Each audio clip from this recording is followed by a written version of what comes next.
स्वागत है आपका मोजो पत्रकार में। इस वक्त आप देख रहे हैं ऐसे नहीं चलेगा और आपके साथ मैं हूं ज्योति सिंह। वो कहते हैं ना कि परिश्रम की जो है मिसाल, जिसके सर पर है कर्जों के निशान और खुद का घर चलाने में ही खुद को मिटा देते हैं, वो कोई और नहीं हमारे देश के ही हैं किसान। जी हाँ दोस्तों, आज हम इन्हीं सब मुद्दों पर आपसे बात करेंगे और आपको कुछ पॉजिटिव जानकारियां भी देंगे। हालांकि आपको पता ही होगा कि हमारे देश की हालात बहुत पहले से बहुत अच्छी नहीं है। कुछ गरीब 2 वक्त की रोटी के लिए तरस जाया करते थे और कुछ किसान मेहनत करते करते ही दम तोड़ दिया करते थे और उन्हीं गरीबों के बच्चे अपने सपनों को पूरा नहीं कर पाते हैं, ना वो पढ़ पाते हैं, ना ही वो आगे बढ़ पाते हैं। क्यों?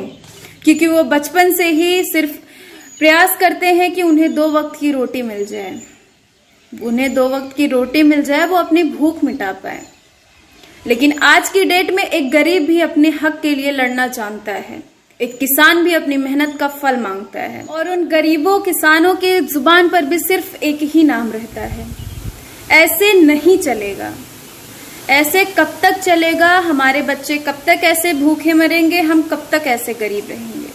हमें भी हमारे हक की चीजें हमें मिलनी चाहिए और इन्हीं सब चीजों को मद्देनजर रखते हुए सरकार ने एक स्कीम को अनाउंस किया है। सरकार ने एक स्कीम अनाउंस किया है जिसका नाम है स्वामित्व योजना।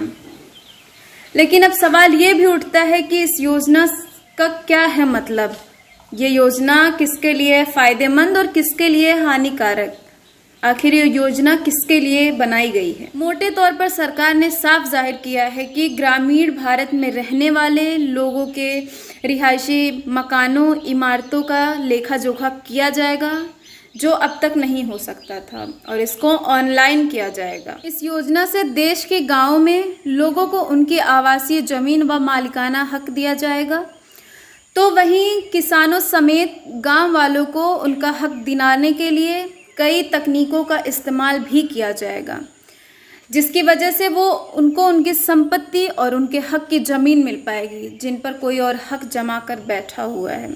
ऐसे कई सारे केसेस हैं जिनकी ज़मीनों पर कोई और हक जमा कर बैठा हुआ है और वो गरीब होने के नाते लड़ नहीं पाता है अपने हक के लिए, लेकिन इस तकनीक के वजह से शायद वो उसे उसका हक मिल जाए। और इस योजना के अमल में आने से शहरों की तरह लोग गांवों में भी अपनी संपत्ति पर बैंक से लोन ले सकते हैं और जिनकी पुश्तैनी ज़मीन है लेकिन वो आज की डेट में कुछ कर नहीं पा रहे हैं, वो जॉब नहीं करते हैं और उनके बच्चे इस वजह से नहीं पढ़ पाते हैं। हालांकि आप लोग को पता ही है कि पढ़ने के लिए ज़मीन नहीं पैसों की ज़रूरत होती है, तो उनके हक की ज़मीन उनको मिल जाएगी। अगर वो ज़मीन उनके यूज़ में नहीं है तो वो ज़मीन बेचकर वो अपने बच्चों को आगे पढ़ा सकते हैं। तो ज़्यादातर फ़ायदा हमारे आम आदमी और गरीब इंसानों का ही होगा। तो वहीं गांव में पैमाइश के लिए ड्रोन की मदद ली जाएगी और इस योजना का मकसद है संपत्ति का रिकॉर्ड बनाना और हर एक गरीब को उसका हक दिलाना।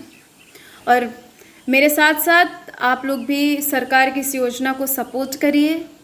आई थिंक कि ये योजना सही होगी, जिसकी वजह से बहुत सारे घर ऐसे बच जाएंगे जिनको उनके हक की ज़मीन उनको मिल जाएगी और हम भी पूरा सपोर्ट करते हैं। आज के लिए बस इतना ही। वीडियो को लाइक, चैनल को सब्सक्राइब, बेल आइकन दबाना ना भूलें। धन्यवाद।